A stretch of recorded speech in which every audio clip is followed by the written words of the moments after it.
Assalamualaikum warahmatullahi wabarakatuh. Izin memperkenalkan diri, nama saya Amanda Afifah dengan NPM 2311031009.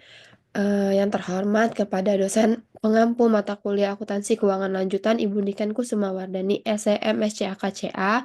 Di sini saya akan mempresentasikan mengenai materi transaksi persediaan antar perusahaan. Transfer pada biaya perolehan. Barang tersedia dijual ke perusahaan yang berelasi sebesar biaya perolehan atau biaya tercatat perusahaan penjual. Transfer dengan keuntungan atau kerugian. Perusahaan menggunakan berbagai macam pendekatan yang berbeda dalam menetapkan harga transfer internal perusahaan. Pada perusahaan tertentu, harga jual kepada afiliasi harga sama dengan pelanggan lainnya. Penjualan downstairs atas persediaan. Untuk tujuan konsolidasi, keuntungan tercatat atas penjualan persediaan antar perusahaan diakui pada periode persediaan tersebut dijual kepada pihak yang tidak berelasi sampai terjadi penjualan kepada pihak luar tersebut. Semua keuntungan penjualan antar perusahaan harus ditangguhkan.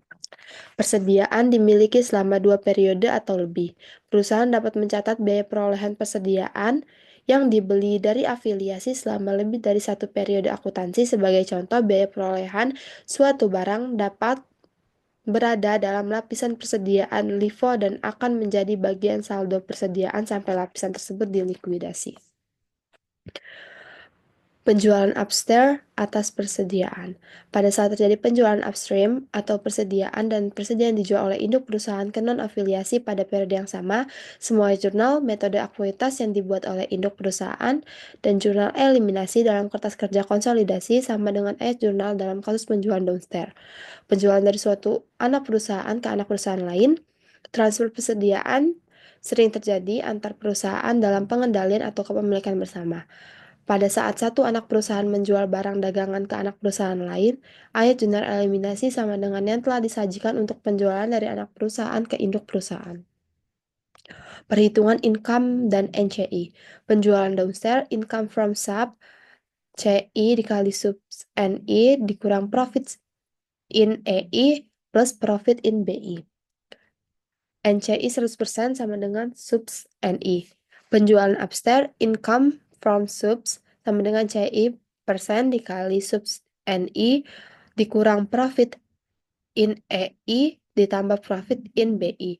Non-controlling interest share NCI persen dalam kurung subs NI profit in EI plus profit in BI. Biaya terkait dengan transfer, pada saat satu afiliasi mentransfer persediaan ke afiliasi lain, beberapa biaya tambahan seperti biaya angkut sering terjadi dalam transfer tersebut. Biaya ini harus diperlakukan dengan cara yang sama dengan saat afiliasi merupakan divisi operasi dari suatu perusahaan tunggal. Contohnya, selama tahun 2010, Rai menjual barang dagangan yang memiliki harga pokok 1.000 ke Sky, entitas anak dengan laba kotor 30%. Sky tidak menyimpan barang dagangan ini pada akhir tahun 2016, maka jurnal kertas kerja tahun 2016 sebagai berikut. Sale 1.429 dan cost of sale 1.429.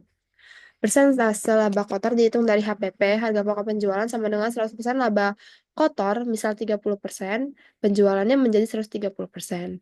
Disebut dengan harga markup.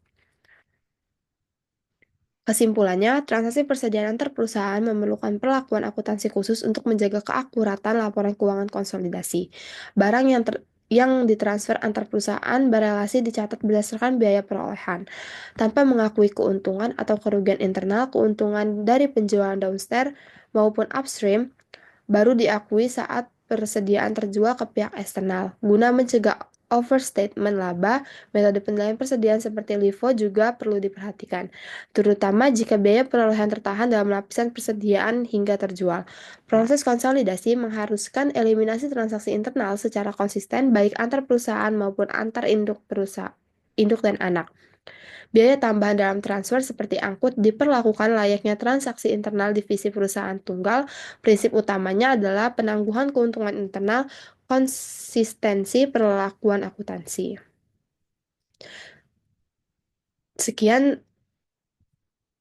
Sekian presentasi yang dapat saya sampaikan. Kurang lebihnya mohon maaf. Wabillahi taufiq wal hidayah. Wassalamualaikum warahmatullahi wabarakatuh.